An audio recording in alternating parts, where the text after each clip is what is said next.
And welcome back, everybody. Moving right along. The Secret of Monkey Island.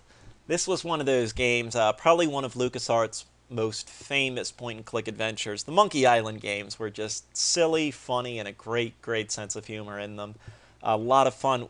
What this was the special edition where they actually updated the graphics and voice acted everything. And of course, one of the famous is the three-headed monkey, as portrayed in the picture there. It was just a very fun game. I don't really know if I did that great on it. I don't know, I thought that my commentary was just a little lacking in it. But still, it was a pretty fun game that I highly recommend checking out on your own. I believe it's on Steam right now for $10. So, I would say it's definitely worth it. But my question to you, what does Toegoff accidentally do to his ship while he is on the Cannibal's Island? Moving right along, Fable. If there has ever been a game that's won the most underdeveloped, rushed game ever, Fable would win it. No, this isn't the Fable on the Xbox. This is an old 1990s point-and-click adventure. I don't know what to say about this game, folks. It is so comically bad that it was enjoyable to me. The game was just so horribly bad, and so it wasn't. The potential on it was great. The potential was there. It was just so rushed and so... I can't even explain it really to you.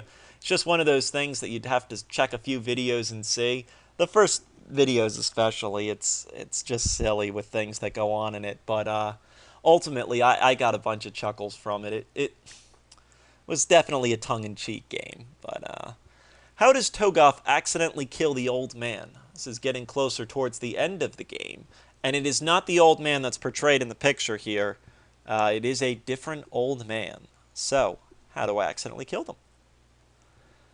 The Silver Lining. This was a game that was in creation by, what is it, Phoenix Online Studios, I believe was their name, right? The game got canceled, and then it got reinstated again, and then Activision shut them down again. This has a potential, though, to be an absolutely fantastic game. It's another. The problem is King's Quest ended their series on a game called The Mask of Eternity, which was horrible. It was absolutely horrible. It was not King's Quest. It was not even a point-and-click adventure, which many fans were upset with. The characters weren't the same. This game was supposed to be a real cap and a real conclusion to it. And so your free kind of freebie question, did you sign the petition to save the Silver Lining? Gabriel Knight, Sins of the Fathers. I think the thing that impressed me most about this game was the research that went into it. It's basically all about voodoo murders and voodoo killings and things like that. And they really, really researched it. I mean, unless it was all BS, which I've heard from a few people that it's not, that this is all legitimate facts that they put into it. Between some of the gods that were worshipped, the artifacts, all that, they really, really went into it. And I had a blast with the game. I tried doing the sequels, and for some reason I could never get them working right on my computer. I would try and go back to them every once in a while, and a lot of times they'd corrupt, they'd crash out, or they wouldn't work with my recording software. Things just didn't seem to work. I may go back and try again at some point, but it was certainly a fantastic game. My question to all of you, what character does Toegoff believe Gabriel sounds like? Give you a hint, it is a TV character. It is a cartoon.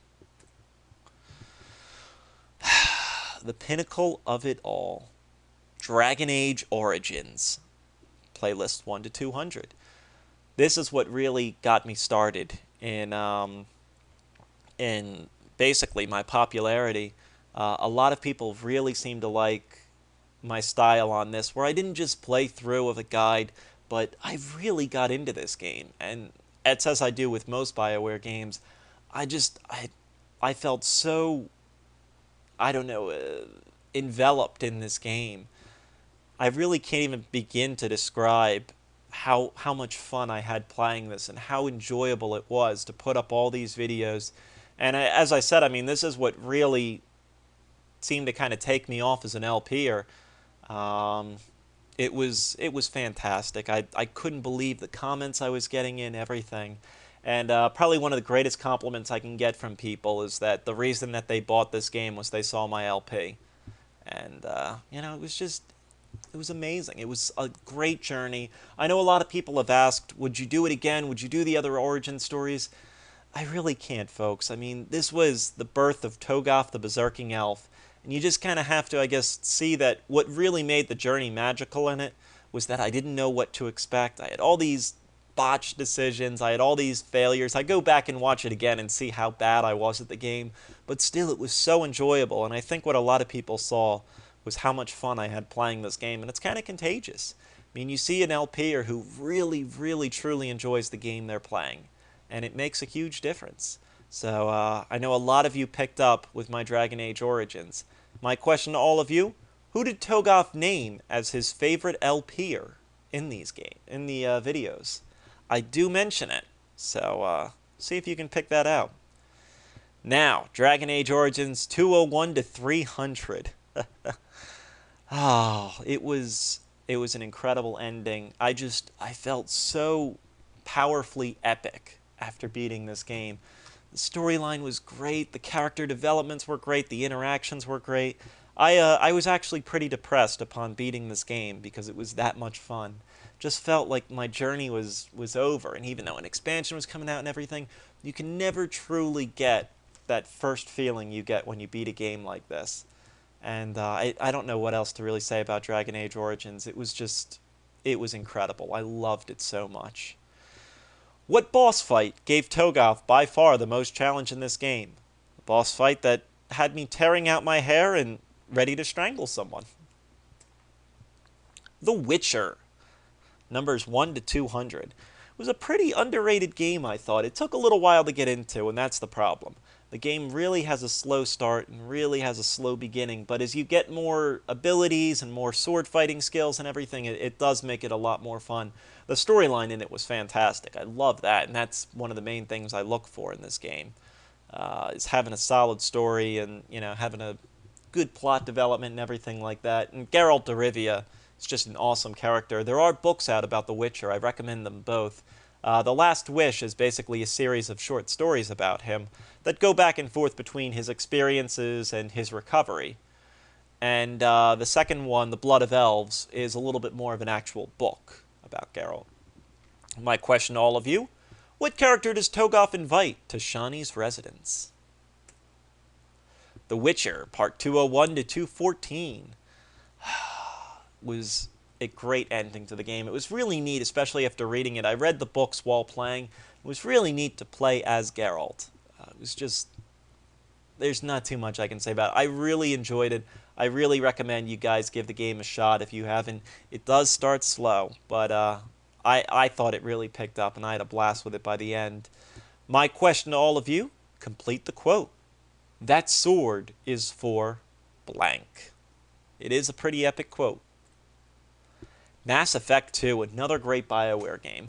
Unfortunately, I didn't get the same feeling in this that I did with Dragon Age Origins. A part of it, though, is just my love of fantasy and magic and everything like that. But it was still a great game, don't get me wrong. I did go back and play it again, beat it again. I had a blast playing it.